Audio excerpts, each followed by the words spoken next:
Vande Sri Aurobindo.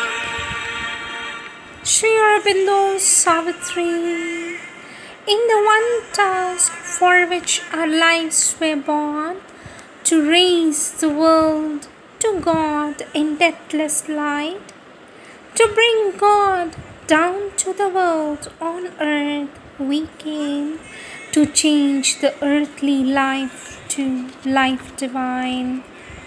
From Sri Aurobindo Savitri, page 692.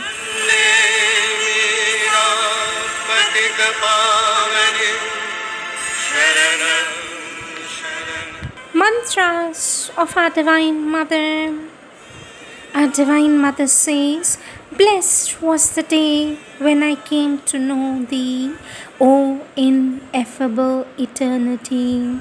Blessed among all days be that day when the earth at last awakened shall know Thee and shall live only for Thee." With love and blessing, says our Divine Mother.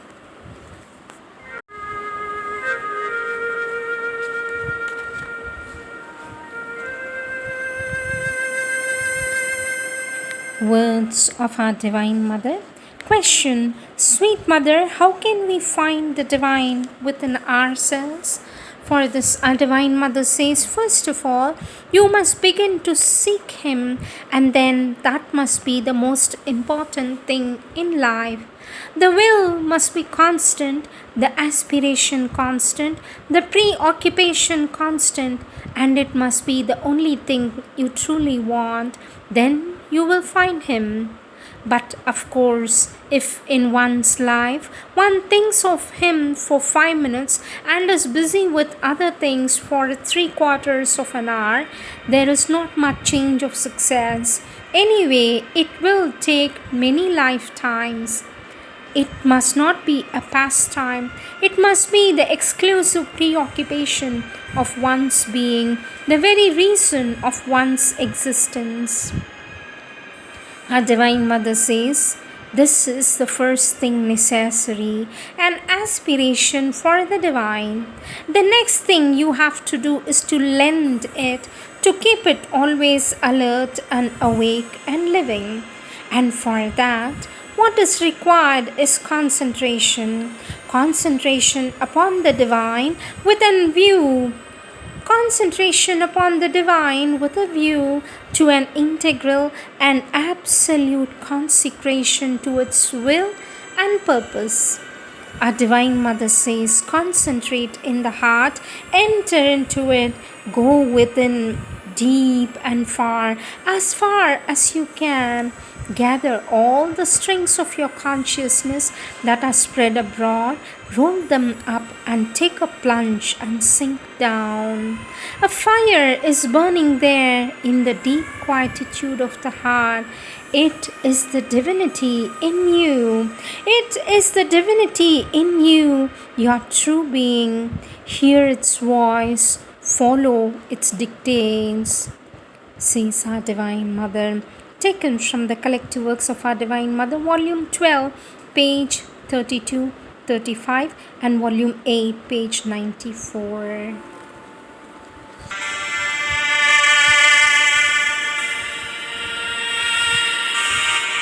Next topic, reflections on the path.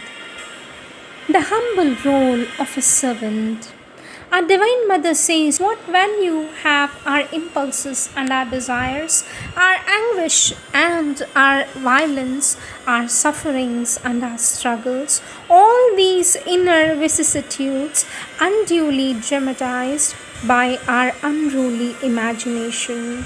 What value do they have before this great, this sublime and divine love bending over us from the innermost depths of our being, bearing with our weakness, rectifying our errors, healing our wounds, bathing our whole being with its regenerating streams? Our Divine Mother says, For the inner Godhead never imposes herself, she neither demands nor threatens. She offers and gives herself, conceals and forgets herself in the heart of all beings and things. She never accuses, she never judges, nor curses, nor condemns, but works unceasingly to perfect without constraint, to mend without reproach, to encourage without impatience, to enrich each one with all the wealth he can receive. She is the mother whose love bears fruit and nourishes, guards and protects, counsels and consoles, because she understands everything. She can endure everything, excuse and pardon everything, hope and prepare for everything, bearing everything within herself. She owns nothing that does not belong to all, because she reigns over all. She is the servant of all. That is why all, great and small, who want to be kings with her and gods in her, become like her, not despots but servitors among their brethren. How beautiful is this humble role of servant, the role of all who have been revealers and heralds of the God who is within all, of the divine love that animates all things. From the collective works of our Divine Mother, Volume 2, page 42.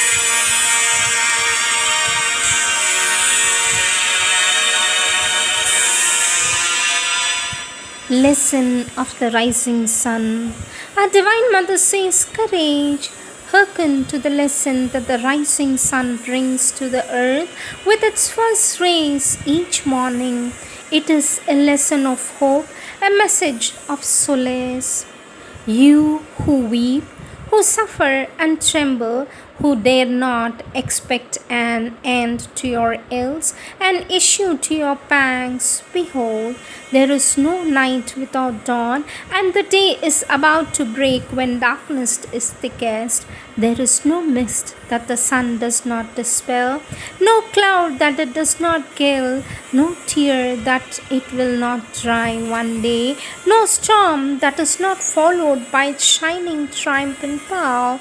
There is no snow that it does not melt, nor winter thus that it does not change into radiant spring. Our Divine Mother says, and for you too, there is no affliction which does not bring its measure of glory, no distress which cannot be transformed into joy, nor a defeat into victory, nor downfall into higher ascension, nor solitude into radiating center of life, nor discord into harmony. Sometimes it is a misunderstanding between two minds that compels two hearts to open to mutual communion. Lastly, there is no infinite weakness that cannot be changed into strength, and it is even in the supreme weakness that Almightiness chooses to reveal itself. From the collective works of our Divine Mother, Volume 2, page 44.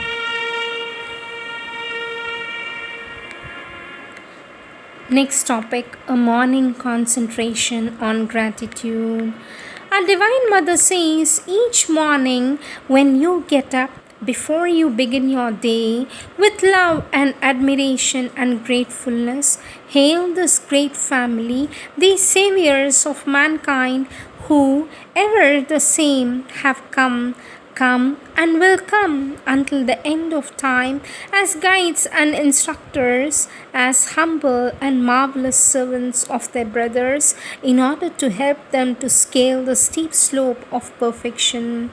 Thus, when you wake up, concentrate on them, your thought full of trust and gratitude, and you will soon experience the beneficial effects of this concentration. You will feel their presence responding to your call. You will be surrounded, imbued with their light and love. Then the daily effort to understand a little better, to love a little more, to serve more will be more fruitful and easier at the same time. The help you give to others will become more effective, and your heart will be filled with an unwavering joy. From the collective works of our Divine Mother, Volume 2, page 115. Success and failure. Our Divine Mother says to know how to renounce the satisfaction of the present moment for the sake of realizing one's ideal is the great art of those who want to make their transient, total existence yield its utmost. There are innumerable categories of successful people. These categories are determined by the greater or lesser breadth, nobility, complexity, purity, and luminosity of the ideal. One may succeed as a rag picker, or succeed as master of the world, or even a perfect ascetic. In all three cases, although on very different levels, it is once more or less integral and extensive self mastery which makes the success possible.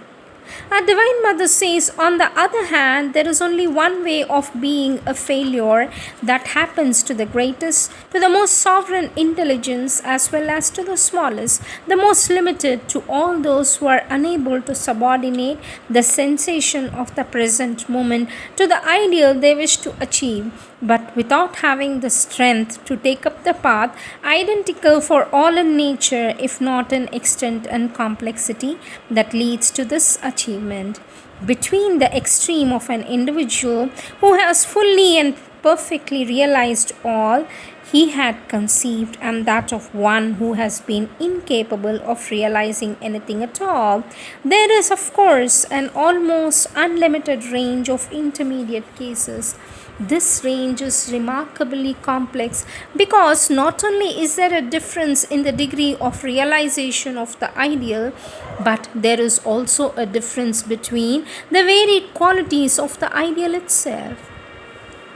Our Divine Mother says there are ambitions which pursue mere personal interests, material, sentimental, or intellectual, others which have more general, more collective, or higher aims, and yet others who are superhuman, so to say, strive to scale the peaks that open on the splendors of eternal truth, eternal consciousness, and eternal peace. It is easy to understand that the power of one's effort and renunciation must be commensurate with the breadth and height of the goal one has chosen.